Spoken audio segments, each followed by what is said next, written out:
तो welcome to the YouTube channel the bio nation. आज हम लोग का टॉपिक रहेगा ह्यूमन डाइजेस्टिव सिस्टम। इस टॉपिक में हम लोग पढ़ने ये वाले हैं कि आपका ह्यूमंस में डाइजेशन कैसे होता है, क्या प्रोसेस है और कौन कौन से ऑर्गन्स इसमें इन्वॉल्व होते हैं, मतलब कौन कौन से ऑर्गन इसमें शामिल है, उनका क्या क्या फंक्शन है। हम लोग इस चीज को पढ़ेंगे इस चैप्टर में या फिर इस टॉपिक के अंदर। चलिए तो स्टार्ट करते हैं। सबसे पहला है कि the process of breaking down of food from complex to simpler molecules that can be absorb by the body is called digestion. ये डेफिनेशन हो गया। तो इस डेफिनेशन का मतलब क्या है कि डाइजेशन एक ऐसा प्रोसेस है जिसमें हम फूड को कॉम्प्लेक्स सब्सटेंस से या फिर कॉम्प्लेक्स मॉलिक्यूल से सिंपलर मॉलिक्यूल्स में तोड़ते हैं ताकि बॉडी उसको आसानी से एब्जॉर्ब कर सके। मतलब क्या इसका हुआ कि अगर हम लोग कोई भी फूड खाते हैं, तो कोई भी खाना खा रहे हैं, किसी चीज को भी खा रहे हैं, तो क्या वो पूरा डाइजेस्ट हो जाता है या फिर क्या वो पूरा आपके बॉडी में एब्जॉर्ब होता है? तो जवाब है नहीं। तो पूरा एब्जॉर्ब क्यों नहीं हो पाता है? क्योंकि आपका जो फूड है वो कॉम्प्लेक्स है। ठीक है। कॉम्प्लेक्स इंस्टेंस बोलो तो ऐसा चीज है जो कि मतलब उसका मॉलिक्यूल्स बहुत बड़ा बड़ा होता है, ऐसा बोल सकते हैं। ठीक है, इतना बड़ा होता है कि आपके जो ब्लड फ्लूइड्स है या फिर आपका जो ब्लड है या फिर आपके स्टमक या फिर इंटेस्टाइन के अंदर जो भी चीज है उसको आसानी से एब्जॉर्ब नहीं कर पाएगा। ठीक है। तो डाइजेशन इसको ऐसा बना देता है फूड को ताकि आपके इंटेस्टाइन उसे आसानी से एब्जॉर्ब कर सके। तो किससे किस में तोड़ेगा? तो फूड को कॉम्प्लेक्स से आपका सिंपलर मॉलिक्यूल्स में ये तोड़ देगा ताकि वो आसानी से बॉडी में एब्जॉर्ब हो जाए। ठीक है। चलिए अगर हम आगे देखते हैं। अच्छा, ये चीज और समझ लीजिए कि फूड जो होता है ना वो पूरा आपके बॉडी में डाइजेस्ट नहीं होता है या फिर आपका पूरा फूड एब्जॉर्ब नहीं होता है। आप लोग पढ़े होंगे, पहले बचपन में ही पढ़ाया जाता है कि कंपोनेंट्स ऑफ फूड, कि क्या क्या कंपोनेंट्स ऑफ फूड के। बेसिकली 5 कंपोनेंट्स है आपके, है carbohydrate, vitamins, proteins, minerals, fats. ठीक है, ये आपके 5 मेन कंपोनेंट्स है फूड के। फॉर एग्जाम्पल अगर हम लोग रोटी खाते हैं तो आपका पूरा रोटी एब्जॉर्ब नहीं होता है। आपका रोटी में जो कंपोनेंट ऑफ फूड है बोले तो ज्यादातर रोटी में आपका कार्बोहाइड्रेट पाया जाता है, तो वो कार्बोहाइड्रेट एब्जॉर्ब होगा। तो यही प्रोसेस है डाइजेशन का कि रोटी से, ठीक है, एक रोटी कॉम्प्लेक्स सब्सटेंस है, उससे कार्बोहाइड्रेट को निकालना। अब जो कार्बोहाइड्रेट है वो इतना बड़ा मॉलिक्यूल्स है ताकि इतना बड़ा मॉलिक्यूल होता है तो वो आसानी से आपका इंटेस्टाइन में एब्जॉर्ब नहीं हो पाता है। जिसके वजह से क्या करता है आपका डाइजेस्टिव सिस्टम कि कार्बोहाइड्रेट को फर्दर तोड़ता है और छोटा करता है कार्बोहाइड्रेट को। ठीक है, जिसको हम लोग नॉर्मली बोलते हैं मोनोसाइक्राइड्स, आगे देखेंगे। ठीक है, मोनोसाइक्राइड्स में तोड़ देगा कार्बोहाइड्रेट को तो आसानी से वो एब्जॉर्ब हो पाएगा। ठीक है।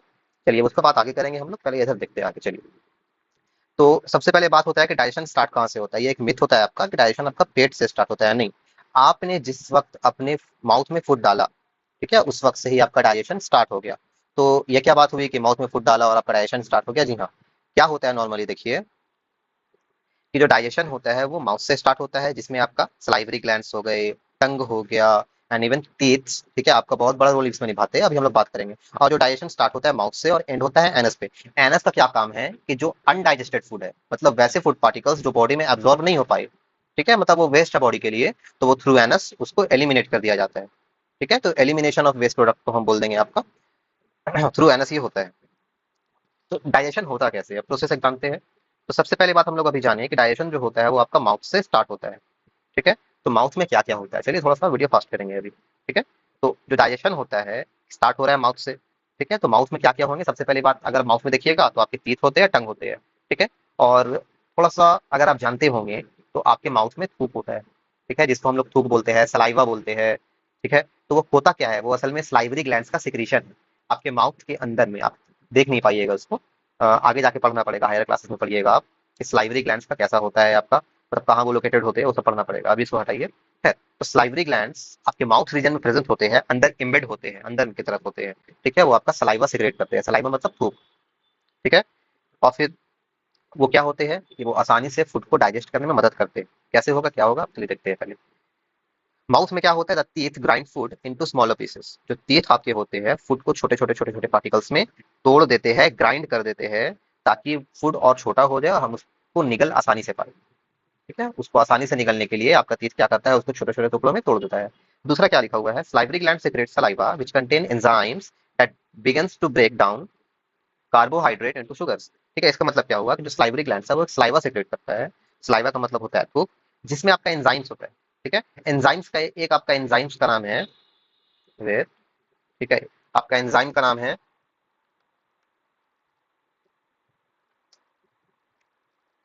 salivary amylase। ठीक है, आपका एंजाइम का क्या नाम है, salivary amylase। चलिए, ये आपका एंजाइम है जो कि आपका क्या कौन सेक्रेट करता है, सलाइवरी ग्लैंड सेक्रेट करता है। ये किसमें प्रेजेंट होता है आपका, सलाइवा में प्रेजेंट होता है। ये क्या करेगा सलाइवरी अमाइलेज, ये आपके कार्बोहाइड्रेट को शुगर्स में तोड़ना स्टार्ट करेगा, या फिर नॉर्मली अगर हम बोलते हैं तो ये स्टार्च को डाइजेस्ट कर सकता है। किसको डाइजेस्ट कर सकता है? स्टार्च को डाइजेस्ट कर सकता है ये। चलिए अगर हम आगे देखते हैं, saliva also moisten the food make it easier to swallow.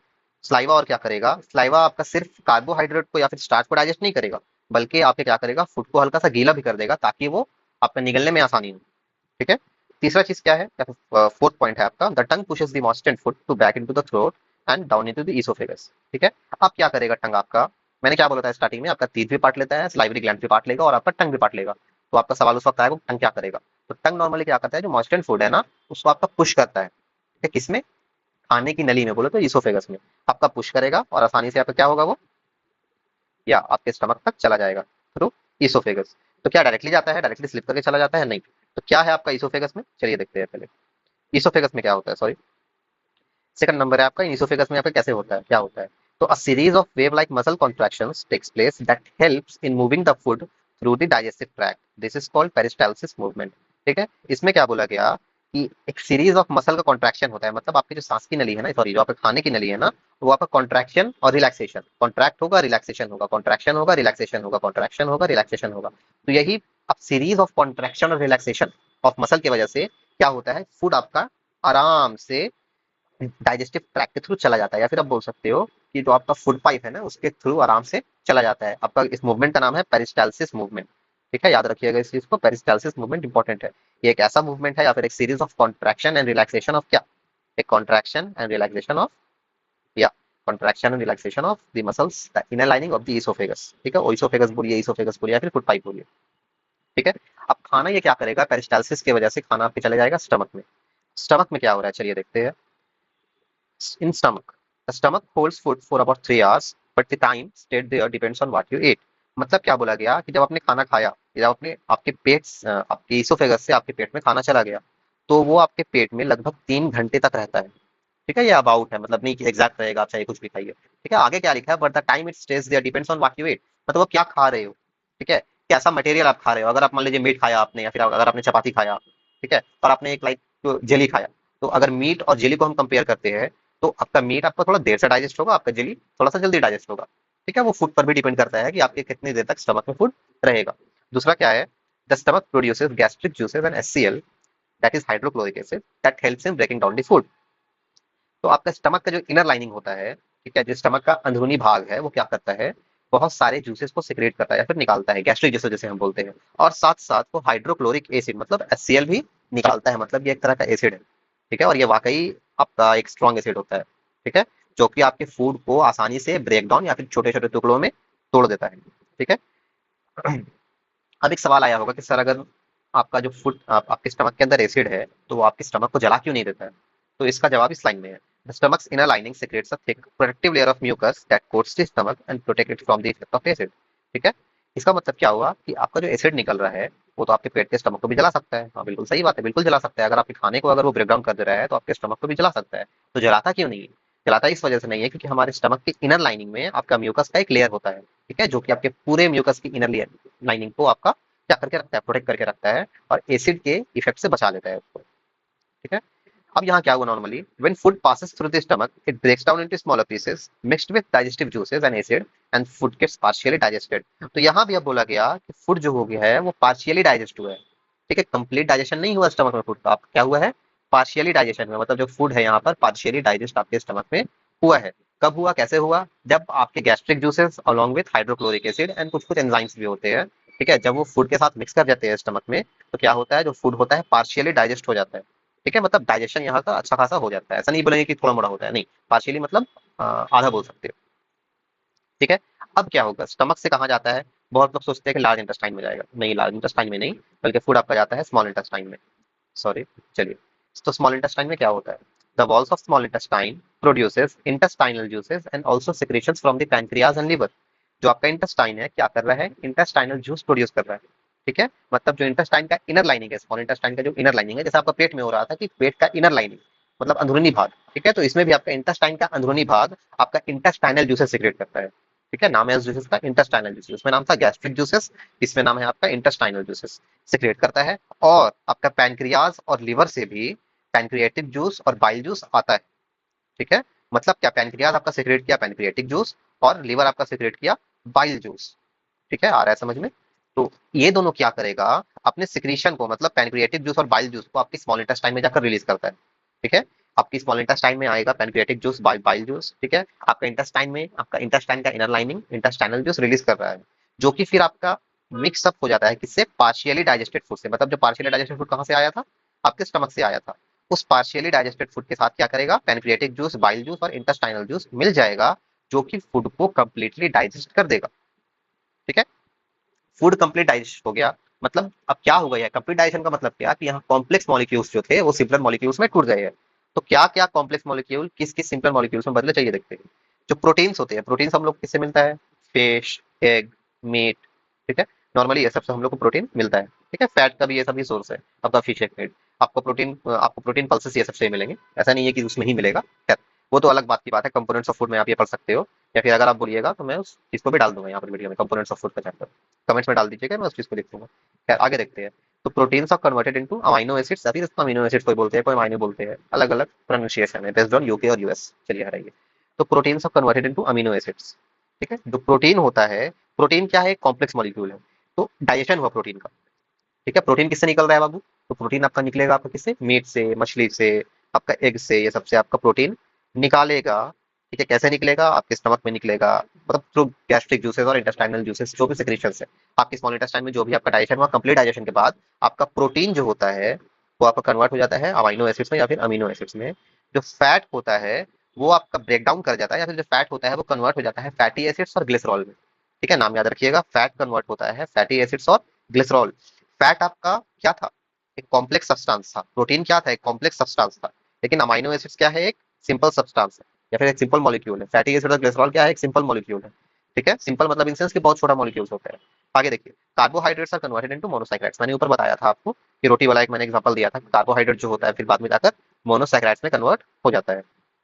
ठीक है, तो आपका प्रोटीन कन्वर्ट हो गया अमाइनो एसिड्स में, फैट हो गया फैटी एसिड्स और कोलेस्ट्रॉल में, कार्बोहाइड्रेट कन्वर्ट हो गया मोनोसाइक्राइड्स में। मतलब जितने भी कॉम्प्लेक्स सब्सटेंस थे, प्रोटीन, फैट, कार्बोहाइड्रेट, वो सब अब सिंपल सब्सटेंस में या फिर सिंपल मॉलिक्यूल्स में टूट गए हैं, अब कन्वर्ट हो गए हैं। मतलब अब क्या होगा, अब ये आसानी से एब्जॉर्ब हो पाएगा। तो एब्जॉर्प्शन कैसे होता है, now all the simpler molecules along with vitamins minerals get absorbed into the bloodstream through finger like projection called villi, which is present in the inner lining of intestine। मतलब क्या बोला गया, इंटेस्टाइन के जो inner lining होता है उसमें finger like projection होते हैं। ठीक है, क्या होते हैं उसमें, फिंगर लाइक प्रोजेक्शन कुछ इस टाइप का। ठीक है, पूरे इंटेस्टाइन में आपको ऐसे ही पतला पतला होता है। ठीक है, बहुत पतला पतला पूरे इंटेस्टाइन के इनर लाइनिंग में आपका ये फैला हुआ होता है। ये क्या करता है, ये आपका जो सिंपल मॉलिक्यूल्स है दिखे, जो आपका सिंपल मॉलिक्यूल्स में टूटे अमाइनो एसिड्स हो गया, फैटी एसिड्स और ग्लिसरॉल हो गया, मोनोसाइक्राइड्स हो गया, ये सब क्या होता है, विलाई इसको आसानी से एब्जॉर्ब कर लेता है। तो एब्जॉर्ब करके कहाँ रहेगा ये, एब्जॉर्ब करके ये किसको दे देगा, ब्लड स्ट्रीम को दे देगा। ठीक है, एब्जॉर्ब करके ये किसको दे देगा, आपके ब्लड स्ट्रीम को दे देगा। एंड ब्लड स्ट्रीम क्या करेगा, आपके हार्ट तक पहुंचाएगा और हार्ट पूरे बॉडी में इसको डिस्ट्रीब्यूट कर देगा। ठीक है, नॉर्मली यही फंडा है। तो कैसे अब वो होता है, वो तो ट्रांसपोर्टेशन में हम लोग पढ़ेंगे कि आपका ब्लड स्ट्रीम के थ्रू आपके कैसे पूरे बॉडी में आपका ये फैलता है। लेकिन बस यही जानिए कि विलाई के थ्रू, ठीक है, विलाई के थ्रू क्या हुआ, आपका एब्जॉर्प्शन हुआ सिंपल मॉलिक्यूल्स का। ठीक है, जो कि हमको डाइजेशन के बाद मिला था। और फिर वो क्या हुआ था आपका, इंटेस्टाइनल वॉल से, मतलब आपकी विलाई की मदद से वो आपके ब्लड स्ट्रीम में गया और ब्लड स्ट्रीम के थ्रू आपके पूरे बॉडी में फैल गया। ठीक है, अब यहाँ आपका एब्जॉर्प्शन कंप्लीट हुआ। लेकिन क्या होगा उसका, जो आपका अनअब्जॉर्ब हुआ, ठीक है, जो एब्जॉर्ब नहीं हुआ था, जो अनडाइजेस्टेड फूड था, देखिए वो जाता है आपका फिर लार्ज इंटेस्टाइन में। तो the large intestine contain some bacteria that helps to digest the remaining food. मतलब क्या, कि आपका एब्जॉर्प्शन तो हो गया डाइजेस्टेड फूड का, लेकिन जो अनडाइजेस्टेड फूड है, जो बच गए हैं आपके, वो क्या होते हैं, वो आपके लार्ज इंटेस्टाइन में चले जाते हैं। लार्ज इंटेस्टाइन में कुछ कुछ बैक्टीरियाज होते हैं जो आपके ये सब रिमेनिंग फूड को डाइजेस्ट करने में मदद करते हैं। रिमेनिंग फूड मतलब ये नहीं कि पूरा आपका डाइजेस्ट हो जाएगा, मतलब ये कि अगर थोड़ा बड़ा उसमें न्यूट्रिएंट्स थोड़ा मोड़ा भी होगा, तो उस न्यूट्रिएंट्स को निकालने में कौन मदद करेगा, ये बैक्टीरियाज मदद करेंगे। ठीक है, ये बैक्टीरिया मदद करेगा थोड़ा मोड़ा रिमेनिंग फूड को डाइजेस्ट करने में, इन सेंस की उससे आपका न्यूट्रिएंट्स को निकालने में, या फिर मॉलिक्यूल्स जो कि आपका प्रोटीन्स, विटामिन्स, मिनरल्स जो भी है उससे निकालने में मदद करते हैं। It absorbs water, minerals and some nutrients. अब यहाँ पर जो स्मॉल इंटेस्टाइन मान लीजिए कुछ मिस कर दिया, कुछ एब्जॉर्ब नहीं कर पाया, तो यहाँ आपका लार्ज इंटेस्टाइन में आपका वाटर एब्जॉर्ब होगा, जो मिनरल्स बच गए हैं वो एब्जॉर्ब होगा, और कुछ कुछ न्यूट्रिएंट्स जो बच गए हैं वो भी एब्जॉर्ब होगा। ठीक है, सब चीज एब्जॉर्ब हो गया, क्या बच गया आपका, अनडाइजेस्टेड फूड, जो कि आपका डाइजेस्ट नहीं हो पाया था। तो अनडाइजेस्टेड फूड जो होता है वो लार्ज इंटेस्टाइन में कुछ टाइम तक रहता है और वो सॉलिडिफाई होके सॉलिडिफाई होकर किसमें चेंज हो जाता है, आपका स्टूल में चेंज हो जाता है। स्टूल जिसको हम नॉर्मली पूप बोल लीजिए, फीसिस बोल लीजिए, ठीक है, आपका स्टूल में कन्वर्ट हो गया। अब ये स्टूल जो है कहाँ जाके स्टोर हो जाएगा, रेक्टम में स्टोर होता रहता है। और जब लाइक रेक्टम आपका फुल हो जाता है ऑफ स्टूल, ठीक है, ये फिर एनएस के थ्रू एलिमिनेट कर दिया जाता है। ठीक है, ये सिंपल प्रोसेस है डाइजेशन का, कि डाइजेशन माउथ से स्टार्ट हुआ। माउथ में आपका क्या हुआ, फूड तेज के थ्रू आपका ग्राइंडिंग हुआ फूड का। ठीक है, आपका सलाइवरी ग्लैंड इसमें काम किया, टंग इसको पुश किया, ईसोफेगस में गया, ईसोफेगस में आपका पेरिस्टालिसिस मूवमेंट हुआ, फिर ईसोफेगस से आपका स्टमक में गया, स्टमक का इनर लाइनिंग क्या किया, आपका gastric juices and HCL secret किया, जिसकी वजह से जो फूड था वो पार्शियली डाइजेस्ट हो गया। पार्शियली डाइजेस्टेड फूड को हम लोग काइम भी बोलते हैं, CHYME। ठीक है, काइम। जो पार्शियली डाइजेस्टेड फूड होता है फिर कहाँ चला जाएगा, इंटेस्टाइन में चला जाएगा। इंटेस्टाइन आपका सिक्रेट करता है इंटेस्टाइनल जूस और पैनक्रियाज। ठीक है, ये है पैनक्रियाज यहाँ पर आपका। ठीक है, पैनक्रियाज और लिवर। लिवर नॉर्मली ये गॉल ब्लैडर होता है, ठीक है, ये गॉल ब्लैडर ही आपका सिक्रेट करता है बाइल जूस। तो लिवर का एक पार्ट है गॉल ब्लैडर, और गॉल ब्लैडर आपका सिक्रेट करता है क्या, बाइल जूस। पैनक्रियाज क्या सिक्रेट करेगा, पैनक्रिएटिव जूस। दोनों अपना रिलीज कहाँ करेगा, आपका इंटेस्टाइन में। इंटेस्टाइन में रिलीज किया, स्मॉल इंटेस्टाइन का था इंटेस्टाइनल जूस, पैनक्रियाज का था पैनक्रिएटिक जूस, गॉल ब्लैडर या फिर बोल सकते हो लिवर। ठीक है, लिवर का सिक्रेशन आपका हुआ बाइल जूस, तीनों आकर मिला bile juice, pancreatic juice, intestinal juice, आपका फूड के ऊपर एक्ट किया, फूड को कंप्लीटली डाइजेस्ट कर दिया। ठीक है, अब इंटेस्टाइन के अंदर क्या होता है, स्मॉल इंटेस्टाइन के इनर लाइनिंग में फिंगर लाइक प्रोजेक्शन जिसको हम बोलते हैं विलाई, वो क्या करते हैं, आपके फूड को आसानी से एब्जॉर्ब कर लेते हैं। ठीक है, फूड को एब्जॉर्ब कर लिए, डाइजेस्टेड फूड को नॉर्मली हम बोल सकते हैं कि जो स्मॉल मॉलिक्यूल्स, जो सिंपल मॉलिक्यूल्स है उसको एब्जॉर्ब करके दे देते हैं ब्लड स्ट्रीम को। अब जो अनडाइजेस्टेड फूड था वो चला जाता है लार्ज इंटेस्टाइन में।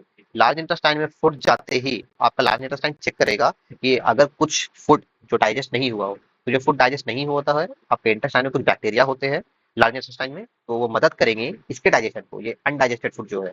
ठीक है, जो या फिर जो रिमेनिंग जो फूड है, ठीक है, उसका डाइजेशन में ये मदद करेगा, उसको एब्जॉर्ब करेगा, वाटर को एब्जॉर्ब करेगा, मिनरल्स न्यूट्रिएंट्स को एब्जॉर्ब करेगा। एंड देन फाइनली यहाँ जो अनडाइजेस्टेड फूड था जिसका कुछ काम नहीं है बॉडी को, ठीक है, वो यहाँ पर सॉलिडिफाई हो जाएगा। देन आके आपका रेक्टम में आपका स्टोर होगा। जब आपका रेक्टम फुल होगा देन आपका वो एनएस के थ्रू आपका एलिमिनेट बॉडी से हो जाएगा। तो यहीं पर आपका खत्म होता है टॉपिक जिसका नाम था डाइजेस्टिव सिस्टम। अगर किसी भी तरह का प्रॉब्लम हो तो कमेंट सेक्शन में जरूर बताइएगा कि ये दिक्कत हुई है, और कमेंट लिख कीजिए क्या प्रॉब्लम हुआ, क्या क्या सुधारा जा सकता है। चलिए, तो वीडियो में बने रहने के लिए धन्यवाद। अब हम लोग दोबारा मिलेंगे नेक्स्ट वीडियो में, तब तक के लिए थैंक यू।